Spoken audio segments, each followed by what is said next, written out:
السلام علیکم ورحمۃ اللہ وبرکاتہ۔ امید ہے آپ سب خیریت سے ہوں گے۔ الحمدللہ، میرے لیے بہت خوشی کی بات ہے کہ میں آج آپ سب کے بیچ میں موجود ہوں۔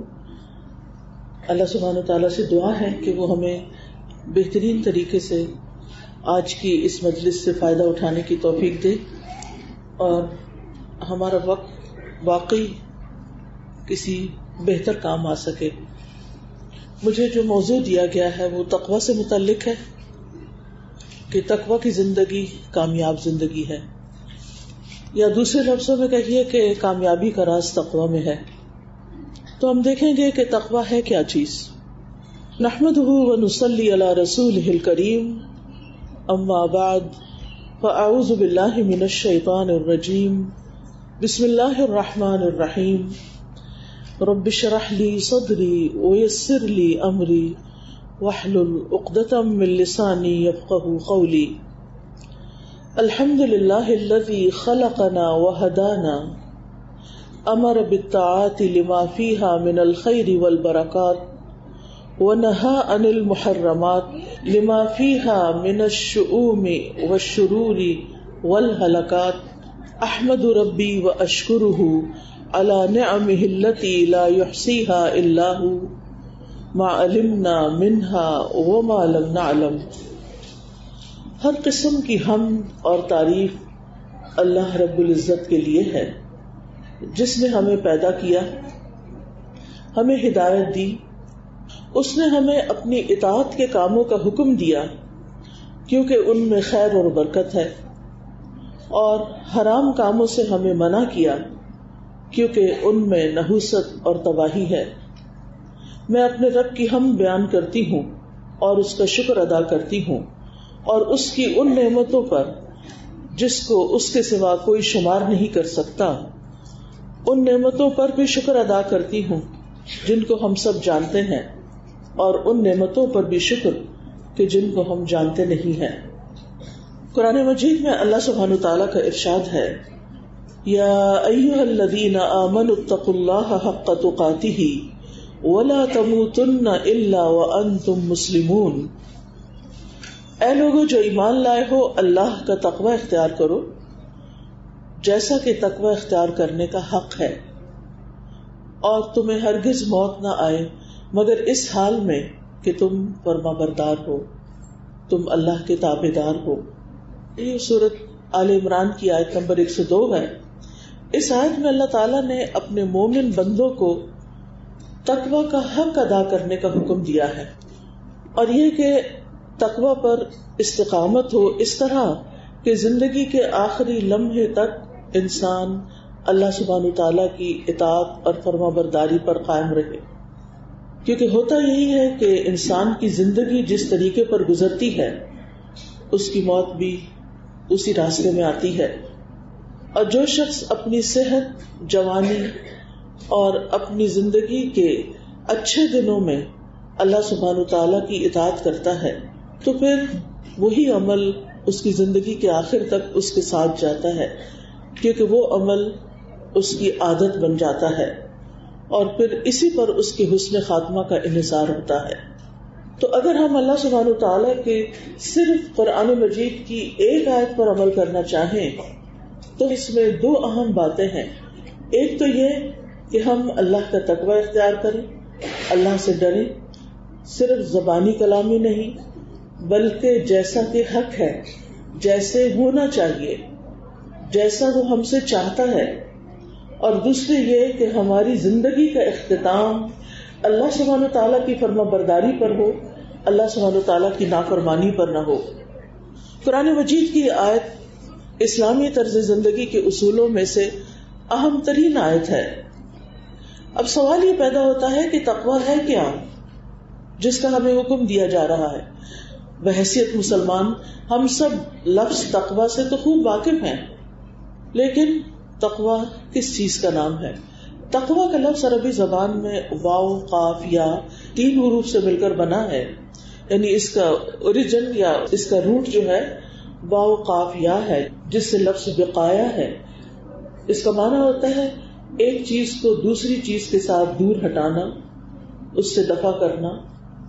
تو متقی انسان، تقوی والا انسان دراصل اپنے آپ کو نیک اعمال کے ذریعے، اچھے کاموں کے ذریعے اللہ کی نافرمانی اور الٹیمیٹلی عذاب سے بچاتا ہے. تو تقوی کا مطلب کیا ہے؟ بچانا. کس سے بچانا؟ اپنے آپ کو اللہ کی نافرمانی سے بچانا. کیوں بچانا؟ تاکہ ہم اللہ کے عذاب سے بچ سکیں، جو کہ ہماری زندگی کا الٹیمیٹ گول ہونا چاہیے. آپ کو معلوم ہے کہ جو روح ایک دفعہ وجود میں آ چکی ہے اب اسے کبھی ختم نہیں ہونا. ایک وہ وقت تھا جب ہم اس دنیا میں نہیں آئے تھے. اس کے بارے میں قرآن مجید میں آتا ہے کہ هل اتى على الانسان حين من الدهر لم يكن شيئا مذكورا، کیا انسان پر زمانے کا ایک طویل وقت ایسا نہیں گزرا جب وہ کوئی قابل ذکر چیز نہ تھا، یعنی ہمارا کوئی نام و نشان اس دنیا میں نہ تھا.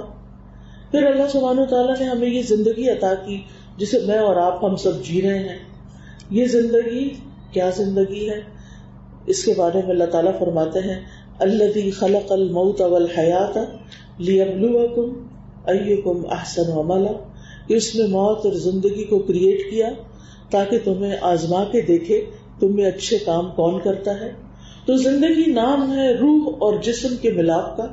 پھر ایک وقت آئے گا کہ جس میں ہم سب پر موت طاری ہوگی اور روح اور جسم الگ الگ ہو جائیں گے. پھر ایک دن ہوگا یوم القیامہ کا، جس دن روح اور جسم پھر ہمیشہ کے لیے اکٹھے ہو جائیں گے اور پھر ان جسموں پر کبھی موت نہیں آئے گی. وہ آخری دن ہوگا کہ جس کو کبھی ختم نہیں ہونا اور جس میں انسان کو اس کے بعد کبھی نہیں مرنا. اس وقت اس جسم اور روح اور اس زندگی پر کیا بیتتا ہے، کیا گزرتا ہے، یہ ہمیں اپنے سامنے رکھ کر اس زندگی کو جینا، کیونکہ اس کی کامیابی کا انحصار اس زندگی کے عمل پر ہے جو آج ہم جی رہے ہیں. اور ہم سب سے دیکھا بھی یہی جا رہا ہے، ہمارا امتحان بھی اسی چیز کا ہو رہا ہے لیبلوکم ایکم احسن عملا، کہ وہ دیکھے کہ تم میں سے اچھے کام کون کرتا ہے تاکہ کل کی کامیابی حاصل ہو سکے. اس کے بارے میں قرآن نے ایک کرائٹیریا دیا فمن زحزح عن النار وادخل الجنۃ فقد فاز، جو شخص آگ سے بچا لیا گیا اور جنت میں داخل کر دیا گیا وہ یقیناً کامیاب ہو گیا. وما الحیات الدنیا الا متاع الغرور، اور جہاں تک دنیا کی زندگی کا تعلق ہے تو یہ دھوکے کے سامان کے سوا کچھ نہیں. یعنی آج کی یہ زندگی میں ہم ایک illusion کا شکار ہیں. ہم جن چیزوں کو کامیابی سمجھتے ہیں بس وہ ایک وقتی چیز ہے، حقیقی کامیابی نہیں ہے. حقیقی کامیابی کا انحصار تقوی پر ہے. لہذا آج ہمیں وہ اختیار کرنا ہے تاکہ کل کے نقصان اور ہمیشہ کی زندگی کی تکلیف سے بچ سکے. تقوی کا ایک اور معنی خود کو عیوب سے بچانا، یعنی عیب والی زندگی سے بچانا اور احتیاط کے ساتھ زندگی بسر کرنا ہے. یعنی کمال درجے پر ایسی ہر چیز سے بچنا جو قیامت کے دن نقصان دہ ہو. اور وہ زندگی ایک کانشیس زندگی ہوتی، ایک احتیاط والی زندگی، یعنی جس میں انسان ہر لمحہ کانشیس ہوتا ہے اپنے اعمال کے بارے میں، اپنے افعال کے بارے میں، اپنے اقوال کے بارے میں. وہ جو کچھ جس وقت بھی کر رہا ہے وہ کیوں کر رہا ہے اور وہ کیسے کر رہا ہے اور کس کے لیے کر رہا ہے، اور اس کام کا آئندہ نتیجہ کیا ہوگا. کیا جو کچھ کر رہا ہے واقعی وہ کرنے کے لائق ہے؟ کیا واقعی وہ اس کی ڈومین میں آتا ہے؟ کیا واقعی وہ اس کی ذمہ داری ہے؟ کیا واقعی وہ ایسا کام ہے کہ جس سے خود اس کو فائدہ پہنچے گا؟ کیا وہ ایسا کام ہے کہ جس سے انسانیت کو فائدہ پہنچے گا؟ کیا وہ واقعی ایسا کام ہے جس سے اس کا رب اس سے راضی ہوگا؟ تو یہ تمام چیزیں دیکھتے ہوئے زندگی بسر کرنا نہایت ضروری ہے. اسی طرح تقویٰ کا یہ معنی بھی بیان کیا گیا ہے کہ انسان گناہوں پر اصرار کو چھوڑ دے. حضرت علی ابن ابی طالب رضی اللہ عنہ کہتے ہیں تقویٰ گناہوں پر اصرار کرنے کو چھوڑ دینا ہے. یعنی انسان ہے، ہم سے غلطیاں ہو جاتی ہیں، گناہ ہو جاتے ہیں، لیکن ان گناہوں پر یعنی اس پر جمے نہیں رہنا اور ریپیٹڈلی نہیں کرنا. غلطی سے تو کوئی انسان بچ نہیں سکتا، لیکن غلطی کو دہرانے سے ضرور بچ سکتا ہے. غلطی کرنے کے بعد توبہ کا دروازہ کھلا ہے، لیکن توبہ کی شرائط میں سے یہ ہے کہ انسان آئندہ پھر وہ غلطی نہ کرنے کا ارادہ کرے. اور پھر تقوی کا ایک معنی اللہ سے ڈرنا بھی کیا گیا ہے، یعنی الخوف من الجلیل، کہ اللہ عز و جل سے ڈرا جائے. والعمل بالتنزیل، وحی الہی پر عمل کیا جائے.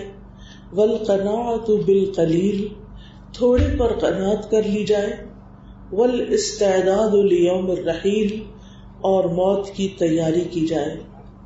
ان تجعل بینک و بین عذاب اللہ وقایہ، یہ کہ تمہارے اور تمہارے رب کے درمیان بچاؤ ہو، یعنی ایسی چیز ہو کہ تمہیں رب کے عذاب سے محفوظ رکھے.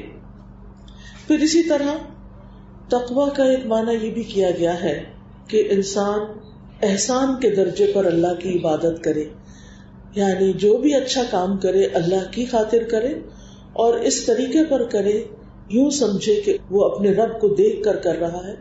یعنی تقوی کیا ہے کہ انسان اللہ تعالیٰ کی عبادت خوبصورت طریقے سے کرے، عمدہ طریقے سے، بہت اچھے طریقے سے، گویا وہ اپنے رب کو دیکھ رہا ہو. ابن قیم کہتے ہیں کہ تقوی اللہ کی اطاعت میں کیا جانے والا وہ عمل ہے جو ایمان کی حالت میں اجر کی نیت رکھتے ہوئے، یعنی اجر کی نیت بھی ہو، اللہ تعالیٰ کے احکامات پر عمل کرنے اور اس کی منہیات یعنی جن چیزوں سے اللہ تعالیٰ نے روکا ہے ان سے بچنے کی صورت میں سر انجام دیا جاتا ہے. یعنی جو چیز اللہ تعالیٰ ہم سے چاہتے ہیں وہ کریں اور جن چیزوں سے وہ روکتا ہے اس سے رک جائیں. پھر تقوی بچ بچ کر احتیاط کے ساتھ زندگی گزارنے کا نام ہے. حضرت عمر نے ابی ابن کعب سے تقوی کے بارے میں پوچھا کہ تقوی کیا ہوتا ہے. ابی ابن کعب ایک بہت بڑے عالم تھے، اہل کتاب میں سے تھے، پھر مسلمان ہو گئے. تو انہوں نے حضرت عمر سے کہا کیا آپ کبھی کسی خاردار راستے سے گزرے ہیں؟ انہوں نے کہا ہاں کیوں نہیں. تو ابی ابن کعب نے کہا پھر آپ کیا کرتے ہیں جب آپ کانٹوں کے بیچ میں سے گزر رہے ہوتے ہیں تو کیا کرتے ہیں؟ عمر رضی اللہ عنہ نے فرمایا شمرت واجتمدت، یعنی میں پھر اپنے کپڑے سمیٹ کر، کپڑے بچا کر، بھرپور کوشش کر کے احتیاط کے ساتھ گزرتا ہوں کہ میرے کپڑے کانٹوں میں نہ الجھ جائیں. تو انسان جب تقوی کی زندگی اپنے ذہن میں لاتا ہے تو اس دنیا کے خاردار جنگل سے گزرتے ہوئے جس میں طرح طرح کے شبہات ہیں، طرح طرح کی شہوات ہیں، طرح طرح کی ایسی چیزیں ہیں جو انسان کو اپنے رب سے غافل کر دیتی ہیں، جو رب سے دور کر دینے والی ہیں، تو ایسی صورت میں انسان پھر ان تمام چیزوں سے اس طرح گزرتا ہے کہ کوئی چیز اس کو اپنے اندر اٹکا نہ دے، کوئی چیز اس کو اپنے اندر پھنسا نہ لے. یعنی دنیا کے اندر بہت سی اٹریکشنز ہیں، دنیا کے اندر بہت سی ایسی چیزیں ہیں. ایک طرف انسان کے اندر اس کا نفس ہے، انسان کے باہر شیطان ہے، معاشرے کے لوگ ہیں، ان تمام کے اپنے کچھ تقاضے ہیں، ان کی اپنی ایک سوچ ہے. تو بات یہ ہے کہ انسان ہر اس چیز سے دور سے گزرے جو رب کو ناراض کرنے والی ہو. انسان ہر اس چیز سے بچ کے گزرے شیطان جس کی طرف دعوت دینے والا ہو. ہر اس چیز سے بچ کر گزرے جو انسان کے دل میں شک و شبہ پیدا کرنے والی ہو. کیونکہ تقوی اسی چیز کا نام ہے کہ انسان واضح حرام کاموں سے بچنے کے ساتھ ساتھ ان چیزوں سے بھی بچے جو انسان کے دل میں کھٹک جائیں. تو انسان ہر اس چیز سے بچے جو دل میں کھٹک جائے کہ یہ صحیح نہیں ہے. کیونکہ انسان بعض اوقات اس کو کسی حکم کا پتہ نہیں ہوتا کہ اس معاملے میں اللہ سبحانہ وتعالی کا حکم کیا ہے، اس کو پسند ہے یا نہیں. تو اللہ تعالیٰ نے ہماری ہدایت کے کچھ طریقے رکھے ہیں. ایک تو ہماری فطرت کے اندر نور ہدایت رکھا ہے کہ انسان فطری طور پر خیر کی طرف راغب ہونے والا ہے، یعنی انسان ہر اس چیز کو چھوڑ دے جو اللہ سبحانہ تعالیٰ کو ناراض کرنے والی ہے. بعض چیزیں تو ہمیں قرآن و سنت سے پتہ چل جاتی ہیں، بعض چیزیں ہمیں لوگ بتا دیتے ہیں، لیکن ہر انسان کی زندگی میں کچھ سچویشنز ایسی بھی آتی ہیں کہ جہاں اس کو واضح کوئی معیار معلوم نہیں ہوتا کہ جس پر وہ یہ فیصلہ کر سکے کہ جو کچھ وہ کر رہا ہے وہ صحیح کر رہا ہے. ایسی صورت میں انسان کو پھر اپنے دل سے پوچھنا چاہیے، کیونکہ نبی صلی اللہ علیہ وسلم نے فرمایا التقویٰ ہاں ہونا، تقویٰ یہاں ہے. جو انسان اللہ سے ڈرتا ہے اس کا دل اس کے لیے رہنما بن جاتا ہے، اس کے دل میں وہ باتیں کھٹک جاتی ہیں جو اللہ تعالیٰ کو ناراض کرنے والی ہوتی ہیں، جو اس کے لیے نقصان دہ ہوتی ہیں. لہذا انسان جب کانشیسلی زندگی بسر کرتا ہے، حلال اور حرام تو واضح ہوتے ہیں، لیکن کچھ چیزیں گرے ایریا میں بھی ہوتی ہیں جن کے لیے انسان کو اپنی عقل بھی استعمال کرنی ہوتی، اپنا کانشیس استعمال کرنا ہوتا ہے. ان چیزوں کے بارے میں پھر انسان احتیاط برتے. کچھ چیزیں ایسی ہوتی ہیں جو واضح طور پر شر نظر آ رہی ہوتی ہیں، لیکن کچھ راستے اس شر کی طرف جا رہے ہوتے ہیں. انسان ان راستوں پر بھی نہ چلے، کیونکہ ڈر ہے کہ انسان کہیں اسی منزل میں نہ جا پہنچے جو اس کے لیے نقصان کا باعث ہے. یعنی جہاں سے انسان کو منع کر دیا گیا ہے کہ وہ اللہ کی حدود کے قریب نہ جائے، اللہ سبحانہ تعالیٰ کی نافرمانی کے کاموں کے قریب بھی نہ جائے، تو وہاں ان چیزوں سے انسان بچ جائے، ان چیزوں سے انسان دوری اختیار کرے. امام سوری کہتے ہیں متقی کو متقی اس لیے کہا گیا ہے کیونکہ وہ ایسی چیز سے بھی پرہیز کرتا ہے جس سے عام طور پر لوگ پرہیز نہیں کرتے.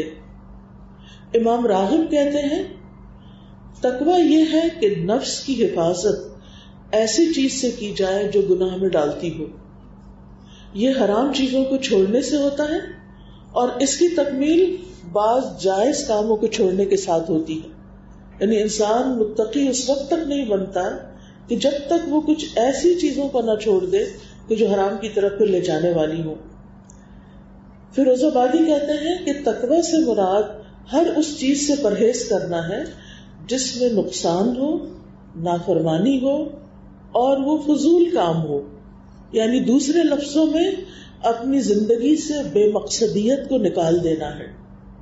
یعنی ایسے کام نہیں کرنے جن کا کوئی مقصد نہ ہو، جن کا کوئی فائدہ دنیا یا آخرت میں نہ ہوتا ہو.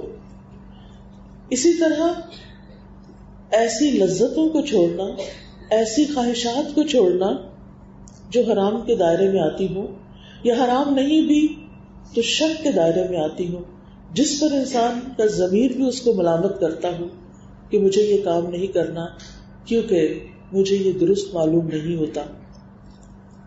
یعنی کچھ چیزوں کے بارے میں ہمارے اندر کی گواہی، ہمارے اندر کی گھنٹی اتنی اسٹرانگ ہوتی ہے کہ ہمیں وہ چین نہیں لینے دیتی.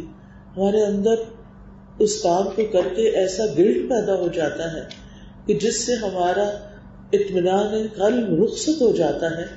ان چیزوں کو چھوڑنا ضروری ہے.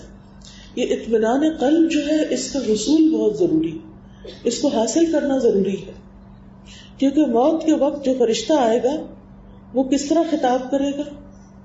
جو انسان ساری زندگی اطمینان قلب کے لیے کوشش کرتا رہا اور اس کو نصیب بھی ہو گیا، اور وہ کیسے نصیب ہوا؟ اللہ کی نافرمانی اور پھر شک و شبہ والے کام چھوڑ کر یقینی کاموں کی طرف بڑھا، تو فرشتہ آ کر کہے گا یا ایتھا النفس المطمئنہ، اے نفس مطمئنہ، ارجعی الی ربک راضیۃ مرضیہ، اپنے رب کی طرف واپس چلو. رب نے تمہیں کچھ دن کے لیے بھیجا تھا اس دنیا میں، اب تم واپس چلو. راضیۃ مرضیہ، اس حال میں کہ تم اپنے رب سے راضی ہو اور اس حال میں کہ رب تم سے راضی ہے. یعنی ہم اپنی موت کو کس طرح ڈریم کرنا چاہتے ہیں، کس طرح ہم سوچتے ہیں کہ ہماری موت کیسے آئے. یعنی اس وقت ہمارے دل کی کیفیت کیا ہو، کیونکہ جس دل میں تقویٰ ہوگا وہ لازماً نفس مطمئنہ بنے گا، اس کے اندر اطمینان آئے گا، کیونکہ وہ ساری زندگی اسی طرح زندگی بسر کرتا رہا کہ وہ اسی کوشش میں رہا کہ شک و شبہ والی چیزوں کو چھوڑ دے. اسی سے پھر انسان کے اندر زبان کی حفاظت کا خیال بھی آتا ہے. حضرت انس کہتے ہیں کوئی بندہ اس وقت تک اللہ سے ڈر نہیں سکتا جیسا کہ ڈرنے کا حق ہے جس کا حکم اس آیت میں دیا گیا ہے، جب تک وہ اپنی زبان کی حفاظت نہیں کرتا. تو کرنے والے کاموں میں سے تقویٰ حاصل کرنے کے لیے بہت ضروری ہے کہ ہم اپنی زبان سے نکلنے والے لفظوں کو بھی گارڈ کریں کہ ہم کیا بول رہے ہیں، کیوں بول رہے ہیں، کس وقت بول رہے ہیں، کس سے بول رہے ہیں، اور اس کے پیچھے مقصد کیا ہے ہمارا. اور اب تو صرف ایک زبان ہی نہیں بولتی، اب تو ہمارے ہاتھ بھی بولتے ہیں.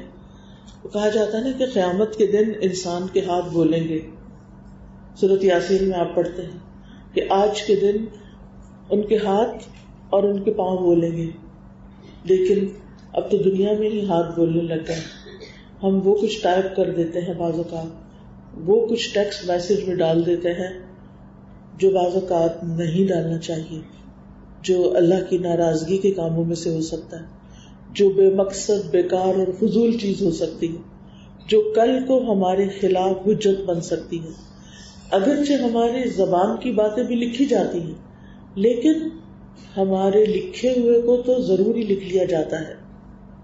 قرآن مجید میں آتا ہے ما یلفظ من قول الا لدیہ رقیب عتید، کوئی لفظ انسان کی زبان سے نہیں نکلتا مگر اس کے پاس ایک حاضر باش نگران موجود ہوتا ہے. ان علیکم لحافظین کراما کاتبین، تمہارے اوپر یقیناً نگران بیٹھے ہوئے ہیں جو معزز فرشتے ہیں. وہ یعلمون ما تفعلون، جو کچھ تم کر رہے ہوتے ہو وہ سب جانتے ہیں. یعنی ان کے لیے کوئی بھی چیز مشکل نہیں. اللہ سبحانہ وتعالیٰ نے انہیں ان سب چیزوں کا علم دے رکھا ہے کہ جو انسان کرتا ہے، اور وہ بعین ہی نہ وہ کسی کے ساتھ فیورٹزم کرتے ہیں، نہ وہ کسی کے ساتھ باعث ہیں، نہ وہ کسی پر ظلم کرتے ہیں. جیسے جو کچھ انسان کرتا ہے اسی طرح وہ لکھ لیتے ہیں، اور قیامت کے دن وہی کتاب انسان کے ہاتھ میں دے دی جائے گی. اور اس وقت انسان اپنی کتاب کو پڑھ کر کہے گا ما لهذا الكتاب لا يغادر صغيرة ولا كبيرة الا احصاها، اس کتاب کو کیا ہو گیا ہے کہ اس نے نہ کوئی چھوٹی بات چھوڑی اور نہ کوئی بڑی بات چھوڑی مگر یہ کہ اس کو شمار کر لیا، اس کو لکھ لیا. تو انسان اپنے ہی بولے ہوئے پر، اپنے ہی لکھے ہوئے پر قیامت کے دن شرمندہ ہوگا. وہ چاہے گا کاش اسے کوئی مٹا دے، لیکن اس اعمال نامے میں سے اس دن کچھ بھی مٹایا نہ جائے گا. ہاں آج ہو سکتا ہے یہ کہ جو چیزیں ایسی ہم کر چکے ہیں اور اگر اللہ کا ڈر ہمارے دل میں آ گیا ہے ہم اب توبہ کر لیں، لیکن توبہ کی شرائط میں سے کیا ہے کہ دوبارہ وہ کام نہ کریں، ان کاموں کو چھوڑ دیں. تقویٰ ایک ایسی چیز ہے جس کا اللہ تعالیٰ نے اولین اور آخرین تمام دور کے انسانوں کو اس کا حکم دیا ہے. تمام انبیاء اپنی قوموں کو تقویٰ کا حکم دیتے رہے.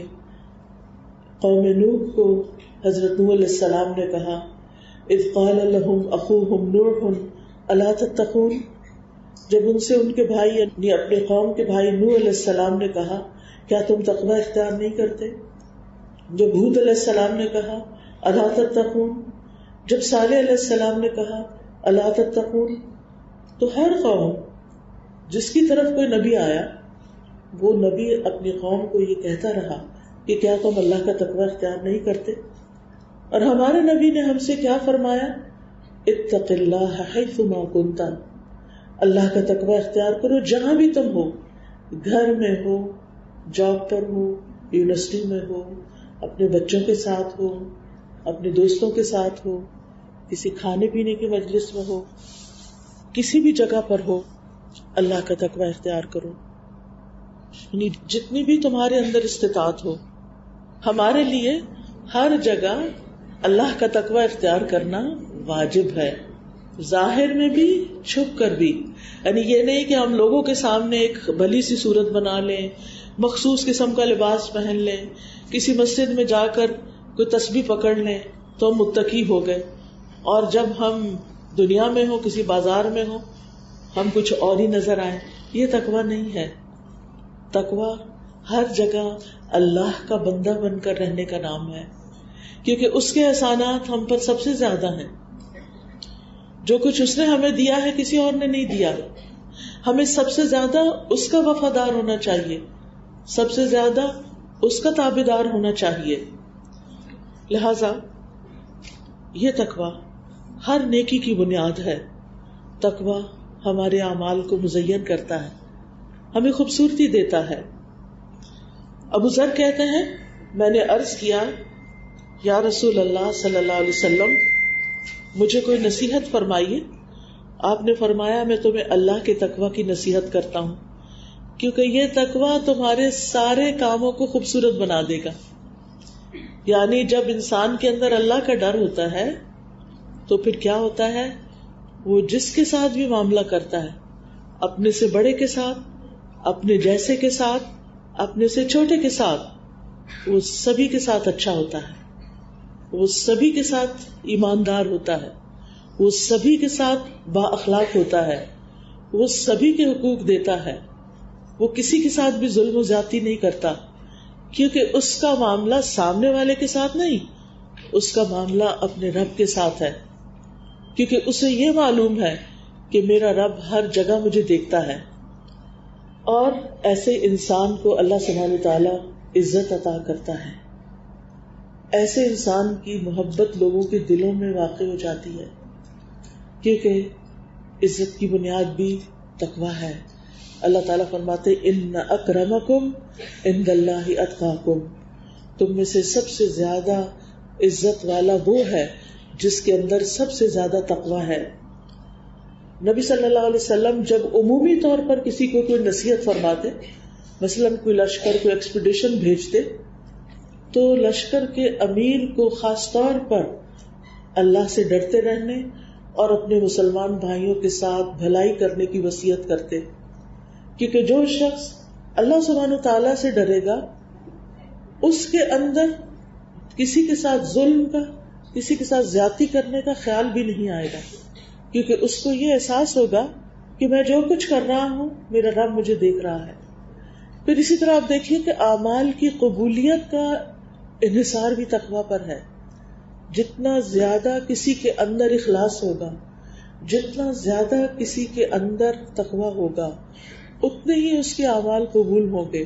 حابیل اور قابیل دو بھائیوں کا قصہ قرآن مجید میں آتا ہے. دونوں نے قربانی کی, ایک کی قبول ہوئی دوسرے کی نہیں ہوئی. جس کی قبول ہوئی اسے اس بھائی نے مار ڈالا جس کی قربانی قبول نہیں ہوئی تھی, کیونکہ اس قربانی کی قبولیت کی بنیاد پر ان کے لیے کچھ فیصلہ ہونا تھا. تو وہ بھائی بہت غصے میں آ گیا. تو پہلے بھائی نے سمجھایا کہ انما یتقبل اللہ من المتقین, کہ اللہ تو تقوی والوں کی قربانی قبول کرتا ہے. یعنی جو کام ہم اللہ کے لیے کرتے نہیں, چاہے وہ دیکھنے میں کتنا ہی بڑا کام کیوں نہ ہو, اللہ کیا قبولیت نہیں پاتا. لہذا جس چیز میں, جس کام کے پیچھے اللہ کی محبت ہوگی, اللہ کا ڈر ہوگا, اللہ کی خاطر ہوگا, وہ کام اللہ کی بارگاہ میں چاہے وہ چھوٹا سا ہی ہو قبول ہوگا. جو شخص اپنے حلال مال میں سے ایک کھجور بھی اللہ کے راستے میں صدقہ کرتا ہے, تو حدیث میں آتا ہے کہ اللہ سبحانہ وتعالیٰ اسے اپنے دائیں ہاتھ سے قبول کرتے ہیں, پھر اس کو پالتے ہیں, اس کو بڑھاتے ہیں, جیسے تم میں سے کوئی اپنے بچیرے یعنی گھوڑے کے بچے کو پالتا ہے, حتیٰ کہ وہ ایک لقمہ پہاڑ برابر ہو جاتا ہے. یعنی اتنا زیادہ اس کا اجر اللہ تعالیٰ دیتے ہیں جو اللہ کی خاطر دیا گیا ہو. لیکن جو دکھاوے اور ریاکاری اور لوگوں میں شہرت پانے کے لیے دیا گیا, وہ ہو سکتا ہے کہ دنیا میں چند دن کے لیے انسان کو اس کی کوئی شہرت مل جائے, لوگ اس کا نام کسی کتاب میں لکھ دیں, Guinness book of world record میں کوئی نام لکھ دیا جائے, کہیں اس کی تصویریں لگ جائیں, اس کی زندگی پر کوئی کتاب لکھ دی جائے, دیٹس اٹ, بس یہ سارا ریوارڈ یہی ختم ہو جائے گا, اس سے آگے کچھ نہیں ملے گا. جبکہ بحیثیت مسلمان ہم سب کا یہ یقین ہے کہ اصل زندگی تو کل شروع ہونے والی ہے، آخرت کی زندگی ہے. اللہ تعالیٰ فرماتے ہیں وَإِنَّ الدَّارَ الْآخِرَةَ لَهِيَ الْحَيَوَانُ لَوْ كَانُوا يَعْلَمُونَ کہ آخرت کی زندگی ہی دراصل زندگی ہے. کاش وہ جانتے ہوتے، کاش لوگوں کو اس بات کا شعور ہو جائے کہ اصل زندگی مرنے کے بعد شروع ہوگی، وہ ہمیشہ کی زندگی ہے، اس کا فائدہ، اس کی کامیابی اصل کامیابی ہے، اور اس کامیابی کا انحصار سراسر تقوی پر ہے. قرآن مجید میں اللہ تعالیٰ فرماتے ہیں لِلَّذِينَ أَحْسَنُوا فِي هَذِهِ الدُّنْيَا حَسَنَةٌ وَلَدَارُ الْآخِرَةِ خَيْرٌ وَلَدَارُ الْآخِرَةِ خَيْرٌ وَلَنِعْمَ دَارُ الْمُتَّقِينَ.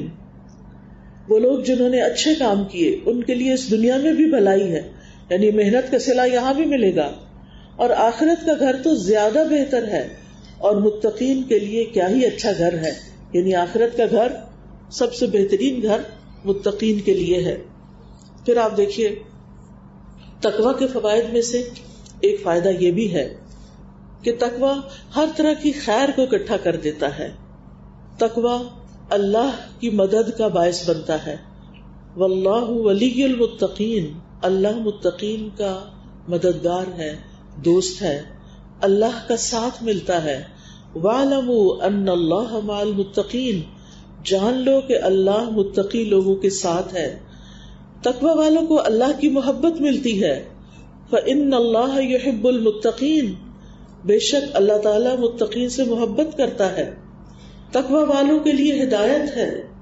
هَذَا بَيَانٌ لِلنَّاسِ وَهُدًى وَمَوْعِظَةٌ لِلْمُتَّقِينَ، یہ واقعات لوگوں کے لیے کھلی تنبیہ ہیں اور متقی لوگوں کے لیے ہدایت بھی ہے اور نصیحت بھی.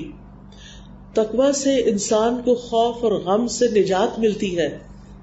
الا ان اولیاء اللہ لا خوف علیہم ولا هم يحزنون الذین آمنوا وكانوا يتقون. آگاہ رہو کہ اللہ کے دوستوں پر نہ کوئی خوف ہوگا اور نہ وہ غمگین ہوتے ہیں، وہ جو ایمان لائے اور تقوی اختیار کرتے ہیں. جو تقوی اختیار کرے ایسے لوگوں کے لیے مشکلات سے نکلنے کا راستہ بن جاتا ہے. ارشاد باری تعالیٰ ہے وَمَن يَتَّقِ اللَّهَ يَجْعَل لَّهُ مَخْرَجًا وَيَرْزُقْهُ مِنْ حَيْثُ لَا يَحْتَسِبُ، اور جو کوئی اللہ کا تقوی اختیار کرے گا وہ اس کے لیے مشکلات سے نکلنے کا راستہ بنا دے گا اور اس کو وہاں سے رزق عطا کرے گا جہاں سے وہ سوچ بھی نہیں سکتا. یعنی رزق کی کنجیاں بھی کھل جاتی ہیں، رزق کی کنجیاں مل جاتی ہیں اس کو جو اللہ سے ڈرتا ہے اور اللہ سے ڈر کر اس کی اطاعت بھی کرتا ہے اور اس کی نافرمانی سے بچتا ہے. تقوی سے انسان کے معاملات آسان ہو جاتے ہیں. ارشاد باری تعالیٰ ہے وَمَن يَتَّقِ اللَّهَ يَجْعَل لَّهُ مِنْ أَمْرِهِ يُسْرًا، جو اللہ کا تقوی اختیار کرے گا اللہ تعالیٰ اس کے لیے ہر معاملے میں آسانی پیدا فرما دے گا. پھر اسی طرح دشمن کے مکر و فریب سے بھی نجات ملتی ہے. وَإِن تَصْبِرُوا وَتَتَّقُوا لَا يَضُرُّكُمْ كَيْدُهُمْ شَيْئًا، اگر تم صبر سے کام لیتے رہے اور تم نے تقوی اختیار کیا تو دشمنوں کے مکر و فریب سے تمہارا کچھ نہیں بگڑے گا. پھر گناہوں کی معافی اور اجر عظیم بھی تقوی پر ہے. قیامت کے دن نبی صلی اللہ علیہ وسلم کا ساتھ بھی تقوی والوں کو ہی ملے گا. آپ نے فرمایا ان اول الناس بی المتقون من کانوا وحیث کانوا، تمام لوگوں میں سے سب سے زیادہ میرے قریب متقی ہیں، خواہ وہ کوئی بھی ہو، کہیں بھی ہو، کسی ملک سے تعلق رکھتے ہیں، کسی ذات سے تعلق رکھتے ہیں، کسی رنگ اور کسی نسل سے تعلق رکھتے ہیں. قیامت کے دن وہ آپ کے قریب ترین ہوں گے اگر ان کے اندر تقوی ہوگا. پھر اسی طرح قیامت کے دن کی تکلیف اور غم سے بھی نجات کا وعدہ ہے، کامیابی کا وعدہ ہے. ان للمتقین مفازا، متقین کے لیے مقام کامیابی ہے، آخرت کے درجات کی بلندی ہے. نبی صلی اللہ علیہ وسلم نے فرمایا کہ جو چیز سب سے زیادہ لوگوں کو جنت میں داخل کرنے والی ہے وہ ایک طرف اللہ کا تقوی اور دوسری طرف اچھا اخلاق ہے. اور حقیقی معنوں میں اچھا اخلاق صرف اسی کا ہو سکتا ہے جس کے اندر تقوی ہو. اس کی ایک چھوٹی سی مثال، مثلاً جو اللہ سے نہیں ڈرتا، صرف آپ سے ڈرتا ہے اور آپ سے ڈر کے آپ کے ساتھ اچھا معاملہ کرتا ہے، تو وہ اس کا معاملہ کیا ہوگا کہ جب آپ کی مجلس میں ہوگا آپ کی بے جا خوش آمد بھی کرے گا، تعریف کرے گا، بہت ادب سے بات کرے گا، لیکن جہاں آپ نہیں ہوں گے وہاں آپ کے بارے میں غلط بات کرنے سے بھی نہیں ڈرے گا، آپ پر جھوٹا الزام بھی لگا دے گا. تو یہ پھر تقویٰ تو نہ ہوا نا. تقویٰ تو اس شخص کا تقویٰ ہے کہ جو آپ کے سامنے بھی آپ کے لیے سنسیئر ہے اور آپ کی غیر موجودگی میں بھی آپ کا دفاع کرنا جانتا ہے. کیونکہ وہ کسی سے نہیں ڈرتا، وہ صرف اللہ سے ڈرتا ہے کہ میرا رب مجھے وہاں بھی دیکھتا ہے، یہاں بھی دیکھتا ہے. اللہ سبحانہ وتعالیٰ فرماتے ہیں تِلْكَ الْجَنَّةُ الَّتِي نُورِثُ مِنْ عِبَادِنَا مَنْ كَانَ تَقِيًّا. یہ وہ جنت ہے جس کا وارث ہم اپنے بندوں میں سے اسے بنائیں گے جو تقوی اختیار کرے گا. اور سب سے بڑی خوش قسمتی کی بات، جس سے بڑی کوئی چیز ہے ہی نہیں کہ متقین کو اللہ سبحانہ وتعالیٰ کے قریب ترین جگہ ملے گی. ان المتقین فی جنات ونہر فی مقعد صدق عند ملیک مقتدر. بے شک تقوی والے باغوں اور نہروں میں ہوں گے، صدق سچائی کی مجلس میں، عظیم بادشاہ کے پاس جو بے حد قدرت والا ہے. وہ اللہ سبحانہ تعالیٰ کا دیدار کر رہے ہوں گے، اللہ سبحانہ تعالیٰ ان سے راضی ہوگا اور وہ اللہ سے راضی ہوں گے. یہ جزا ہے ذالک جزاء من تزکا، اس شخص کی جو اپنا تزکیہ کر لے، جو تقوی اختیار کر لے. اب تقوی کے کچھ تقاضے ہیں، مختصراً وہ بیان کر دیتی ہوں اپنی گفتگو کو اختتام پہ لانے سے پہلے.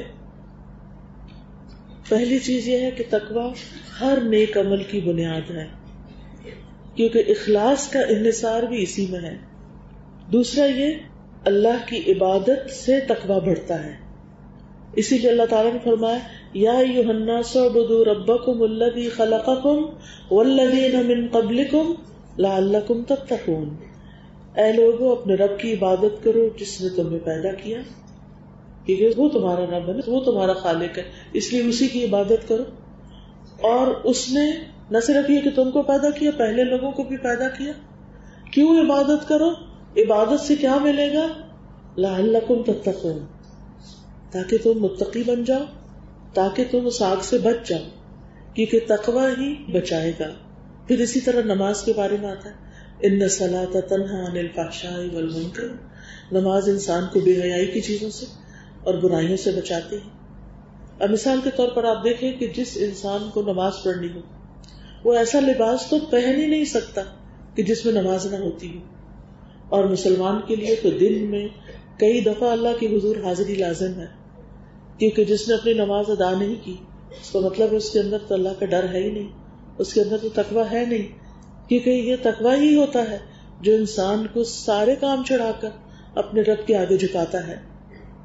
جس شخص کے اندر تقوی ہوتا ہے وہ اپنے فرائض ایمانداری کے ساتھ ادا کرتا ہے، وہ دوسروں کو دھوکہ نہیں دیتا، اسے کوئی بھی دیکھنے والا نہ ہو، اس کی کوئی بھی مانیٹرنگ نہ کر رہا ہو، اس کی کوئی بھی اسیسمنٹ نہ کر رہا ہو، وہ پوری امانت کے ساتھ اپنے تمام فرائض کو دل کی خوشی سے ادا کرے گا، کیونکہ وہ کسی انسان کے لیے نہیں کر رہا، وہ اللہ سبحانہ وتعالیٰ کے لیے کر رہا ہے. تو جو چیز فرائض اور نوافل کی ادائیگی میں انسان کو مدد دیتی ہے وہ انسان کا تقویٰ ہے. یہ دونوں چیز تقویٰ سے انسان کے اندر عبادت کا شوق ہوتا ہے اور عبادت سے انسان کے اندر مزید تقویٰ پیدا ہوتا ہے. اور پھر انسان کو کسی بھی نیکی کو حقیر نہیں سمجھنا چاہیے، کیونکہ چھوٹی چھوٹی نیکیاں بھی انسان کو خیر اور بھلائی کی طرف لے جاتی ہیں، انسان کے اندر ایک اطمینان پیدا کرتی ہیں. اور بعض اوقات ایک چھوٹی سی چیز آپ کرتے ہیں وہ آپ کے اندر اتنی بڑی خوشی لے آتی ہے کہ انسان سوچ ہی نہیں سکتا. بعض اوقات کسی پیاسے کو ایک گھونٹ پانی دے دینا انسان کے لیے اطمینان قلب کا باعث بن جاتا ہے. اور یہ وہی شخص دے سکتا ہے جو یہ سمجھتا ہے کہ میرا رب مجھے اس کا ریوارڈ دینے والا ہے، مجھے کسی انسان کے سامنے سچا یا اچھا نہیں بننا. پھر اسی طرح یہ ہے کہ تقویٰ پیدا ہوتا ہے جب انسان گناہوں کو چھوڑتا ہے. ہم میں سے ہر ایک کو جائزہ لینا چاہیے کہ کہاں کہاں ہم اللہ کی نافرمانی کر رہے ہیں اور کس کس طریقے سے ہم نے ان گناہوں کو اپنی زندگی سے نکالنا ہے، چاہے وہ ہماری عبادات سے متعلق ہو، چاہے وہ ہمارے اخلاق سے متعلق ہو، چاہے وہ ہماری فرائض کی ادائیگی سے متعلق ہو، چاہے وہ ہمارے لباس سے متعلق ہو، چاہے وہ ہماری اولاد کی تربیت سے متعلق ہو. یہ تمام چیزیں انسان جب ان کے بارے میں دیکھتا ہے کہ ہمارا دین ہمیں کیا کہتا ہے، اور پھر جو چیزیں اللہ تعالیٰ کو پسند نہیں ان کو وہ چھوڑتا چلا جاتا ہے، چاہے پوری دنیا اسے پسند کرے، پوری دنیا اس کی تعریف کرے، تو یہ گناہوں کا چھوڑنا انسان کے اندر تقویٰ پیدا کرتا جاتا ہے. پھر حرام کام کو چھوڑنا، اپنی نظروں کی حفاظت کرنا، اپنی زبان کی حفاظت کرنا، اپنے باطن کی حفاظت کرنا، اپنی حرام خواہشات کو چھوڑ دینا، اور پھر اپنے دل کی اصلاح کے کام کرتے چلے جانا، کیونکہ دل بدلتا رہتا ہے. نبی صلی اللہ علیہ وسلم نے فرمایا ابن آدم کا دل اس ہنڈیا سے بھی زیادہ تیزی سے بدلتا ہے جو خوب کھول رہی ہو. ایک وقت دل کی حالت کچھ ہوتی ہے پھر بدل جاتی ہے. لہذا ہمیں مستقل طور پر اپنے دل کی اصلاح کی فکر کرنی ہے. پھر اسی طرح غیر سنجیدہ زندگی سے بچنا ہے. نبی صلی اللہ علیہ وسلم نے فرمایا بہت زیادہ نہ ہنسا کرو کیونکہ زیادہ ہنسنا دل کو مردہ کر دیتا ہے. ابن قیم کہتے ہیں دل کو بگاڑنے والے 5 کام ہوتے ہیں. لوگوں میں بہت زیادہ گھل مل کے رہنا، ہر وقت کی سوشلائزنگ، خواہش پرستی، اللہ کے علاوہ کسی اور سے بہت گہرا دلی تعلق، زیادہ کھانا، زیادہ سونا، یہ 5 چیزیں دلوں کو خراب کر دیتی ہیں، دل کو بگاڑ دیتی ہیں. لہذا ان چیزوں کو کٹ ڈاؤن کر کے انسان اللہ کی طرف رجوع کرنے والا بنے. پھر اسی طرح مختلف چیزوں میں تقویٰ کیا ہے، جیسے گفتگو ہے تو اس میں بہت زیادہ باتیں کرنا جو ہے وہ گناہوں کا سبب بن جاتا ہے. لہذا سوچ سمجھ کے بولنا یہ تقویٰ کی علامت ہے. پھر اسی طرح جب کسی سے انسان ملے تو یہ ضرور دیکھے کہ اس کی یہ ملاقات دوسرے کے زندگی میں کیا ویلیو ایڈ کر رہی ہے، اس سے کچھ اس کو فائدہ پہنچا رہا ہے یا الٹا اس کا وقت ضائع کرنے کا باعث بن رہا ہے. پھر اسی طرح اپنے لباس میں تقویٰ. ایک مسلمان عورت کا لباس کیسا ہونا چاہیے اس کے بارے میں ہم سب کو سوچنا چاہیے. آج اگر ہمیں حجاب اچھا نہیں لگتا، آج اگر ہم حجاب پسند نہیں کرتے، تو ہم سب جانتے ہیں کہ مرنے کے بعد تو ہمیں حجاب یعنی کفن میں ہی لپیٹ کر ڈالا جائے گا. اس وقت ہم یہ نہیں کہہ سکتے کہ ہمارے سر سے ہٹا دو کپڑا، ہم اللہ کے پاس واپس جا رہے ہیں تو ہمیں ایسے ہی جانا ہے جیسے ہم دنیا میں تھے. نہیں، ہر ایک کو پوری طرح کور کر کے بھیجا جائے گا. تو جو چیز ہماری زندگی کی ایک حقیقت ہے اس کو ہمیں نظر انداز نہیں کرنا چاہیے. حجاب ایک مسلمان عورت کی پہچان ہے، اور مسلمان عورت کا تقویٰ مکمل نہیں ہو سکتا جب تک اس کا لباس ساتر نہ ہو، جب تک وہ اپنے آپ کو اس حال حلیے میں نہ رکھے جو اللہ اور اس کے رسول صلی اللہ علیہ وسلم نے اس کے لیے پسند کیا. ہمارا کمال ہمارے جسموں کو ایکسپوز کرنے میں نہیں ہے. ہماری خوبصورتی ذہن کی خوبصورتی ہے، دل کی خوبصورتی ہے. ہمارا کمال ہمارے لباس میں نہیں ہے، ہماری قابلیت میں ہے. ہم دنیا میں کیا اثرات چھوڑ کے جا رہے ہیں، ہم دنیا کے لیے کتنے فائدے کے ہیں، ہم انسانیت کی بھلائی کے لیے کیا کرنے والے ہیں، ہم دکھی لوگوں کے کتنے دکھ بانٹنے والے ہیں. اگر آپ دیکھیے کہ عبدالستار ایدھی کو ان کا لباس کیسا تھا، ان کا رہن سہن کیسا تھا، لیکن کوئی دل ایسا ہے کہ جس میں ان کی عزت نہ ہو. وہ عزت کس بنا پہ بنی؟ وہ انسانیت کی خدمت کی وجہ سے. ہم میں سے ہر شخص ایدھی تو نہیں بن سکتا، لیکن ایسے رول ماڈل ہمارے معاشرے میں موجود ہیں کہ جنہوں نے انسانوں کے لیے بہت کچھ کیا اور بہت قدر پائی. تو آپ سوچئے کہ جو شخص اللہ کی خاطر اپنی خواہش چھوڑ دیتا ہے، اللہ کی مرضی کے مطابق اپنے اندر تبدیلی پیدا کر دیتا ہے، تو کیا اللہ سبحانہ و تعالیٰ اس کی قدر نہ کرے گا؟ اللہ تعالیٰ اس سے محبت نہیں کرے گا؟ پھر آپ دیکھیں کچھ لباس متقین کے لیے مناسب نہیں ہوتے. اللہ تعالیٰ فرماتے ہیں وَاللِّبَاسُ التَّقْوَىٰ ذَلِكَ خَيْرٌ، تقویٰ کا لباس سب سے بڑھ کر ہے. اس لیے ہمیں اپنے زیب و زینت میں، اپنے لباس میں سادگی اختیار کرنی چاہیے، اور زیادہ سے زیادہ دنیا حاصل کرنے کی فکر کرنے کی بجائے زیادہ سے زیادہ ان کاموں میں اپنے آپ کو انگیج کرنا چاہیے کہ جس سے دوسروں کی دنیا آسان ہو، جس سے ہماری آخرت آسان ہو، جس سے دوسروں کی آخرت بہتر ہو. لہذا ہمیں اپنی پوری زندگی کو ریوائز کرنا ہے جس میں ہمارا سونا، جاگنا، اٹھنا بیٹھنا کھانا پینا، ہمارا لباس، ہمارے معاملات، ہمارے ریلیشنز، ہمارے تعلقات، ہمارے معاملات، یہ سب کچھ آ جاتا ہے جس میں ہمیں یہ دیکھنا ہے کہ ہم دوسروں سے کس اخلاق کے ساتھ پیش آ رہے ہیں، ہمارے آپس کے تعلقات، رشتہ داروں کے ساتھ ہمارے تعلقات کیسے ہیں. بہرحال میں اختتام اس بات پر کرتی ہوں کہ ہمیں ہمیشہ تو یہاں رہنا نہیں، یہ تو ایک پکی بات ہے، اللہ کی طرف واپس جانا ہے. ہم نہ بھی جانا چاہیں ہمیں لے جایا جائے گا. موت کے آگے فرعون بھی جھک گیا تھا، قارون بھی جھک گیا تھا، ابو جہل بھی جھک گیا تھا. جتنا بھی بڑا انسان ہو، جتنا بھی طاقتور ہو، جتنا بھی مالدار ہو، سب کو موت گرا دیتی. ہم سب کا ایک اختتام ہے، اور پھر اس اختتام کے بعد ایک اور دنیا، ایک اور زندگی. اس زندگی میں ہمیں کیا کام آنے والا ہے اور کون ہمارے کام آنے والا ہے، یہ ہمارا کنسرن ضرور ہونا چاہیے. سورہ زخرف کی آیت نمبر 67 ہے. اللہ تعالیٰ فرماتے ہیں الاخلاء یومئذ بعضهم لبعض عدو الا المتقین. اس دن متقین کے علاوہ سب دوست ایک دوسرے کے دشمن بن جائیں گے. آج دنیا میں جتنے بھی ہمارے تعلقات ہیں، جتنے بھی دوست ہیں، جتنے بھی لوگ ہیں، وہ صرف اور صرف دنیا تک ہمیں فائدہ پہنچا سکتے ہیں. آخرت میں یہی لوگ دشمن بن جائیں گے اور ایک دوسرے کو بلیم کریں گے کہ تم نے ہمیں گمراہ کیا، تم نے ہمیں اس رستے سے ہٹا دیا. لہذا ہمیں عقل مند اور ایک سکسیسفل انسان کی طرح اینڈ کو سامنے رکھ کر اپنا سفر طے کرنا ہے، اینڈ کو سامنے رکھ کر اپنی زندگی گزارنی ہے کہ میں الٹیمیٹلی اللہ سے کس حال میں ملاقات کرنا چاہتا ہوں، اللہ کی رضا کے ساتھ یا اللہ کی ناراضگی کے ساتھ.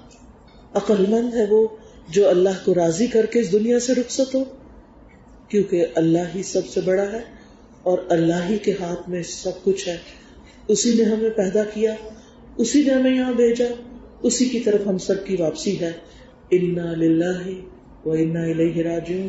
بے شک ہم اللہ ہی کے ہیں اور اللہ ہی کی طرف لوٹ کے جانے والے ہیں. ہم سب کی واپسی اسی کی طرف ہے. ہم دنیا میں کہیں بھی پہنچ جائیں، کوئی بھی مقام حاصل کر لیں، لیکن ایک دن اپنے رب ہی کے سامنے جا کر ٹھہرنا ہے. وَأَنَّ إِلَىٰ رَبِّكَ الْمُنْتَهَىٰ. اللهم إني أسألك الهدى والتقى والعفاف والغنى. اللهم آت نفسي تقواها وزكها أنت خير من زكاها أنت وليها ومولاها. اللهم إني أسألك فعل الخيرات وترك المنكرات وحب المساكين وأن تغفر لي وترحمني وإذا أردت فتنة قوم فتوفني غير مفتون. أسألك حبك وحب من يحبك وحب عمل يقربنا إلى حبك. اے اللہ، میں تجھ سے سوال کرتی ہوں نیک کام کرنے کا، منکرات سے بچنے کا، مسکینوں سے محبت کرنے کا، اور یہ کہ تو ہمیں معاف فرما دے اور تو ہم پر رحم فرما دے. اور جب تو کسی قوم کو آزمانے کا ارادہ کرے تو ہمیں فتنے میں مبتلا ہونے سے پہلے موت عطا کر دینا. ہم تجھ سے تیری محبت کا سوال کرتے ہیں اور تجھ سے تیری محبت کرنے والوں کی محبت کا سوال کرتے ہیں، اور ایسے اعمال کی محبت کا سوال کرتے ہیں جو ہمیں تیری محبت سے قریب کر دیں. میں آپ سب کی بہت شکر گزار ہوں. آپ نے بہت صبر کے ساتھ یہ وقت میرے ساتھ گزارا، خاموشی کے ساتھ سنا. میری دعا ہے اللہ تعالیٰ آپ کے اس وقت میں برکت ڈالے اور اللہ تعالیٰ ہمیں اس مجلس سے بھرپور فائدہ عطا فرمائے، اور جب ہم اپنے رب سے جا کر ملیں تو وہ ہم سے راضی ہو جائے. یہ ایک چھوٹا سا کارڈ آپ کے لیے ہے، گفٹ. اس میں تقویٰ کی دعا لکھی ہوئی ہے، اور اگر آپ اس کو اپنی کسی وال پر، کسی بورڈ پر لگا دیں اور دیکھ کر بھی پڑھتے رہیں تو انشاءاللہ خوبصورت دعا ہے، آپ کو فائدہ دے گی. بارک اللہ فیکم. میں انتظامیہ کی بھی بہت شکر گزار ہوں جنہوں نے آج کی اس مجلس کو ممکن بنایا. اللہ تعالیٰ آپ سب سے راضی ہو. بارک اللہ فیکم. سبحانک اللہم و بحمدک، اشہد ان لا الہ الا انت، استغفرک و اتوب الیک. السلام علیکم و رحمۃ اللہ وبرکاتہ.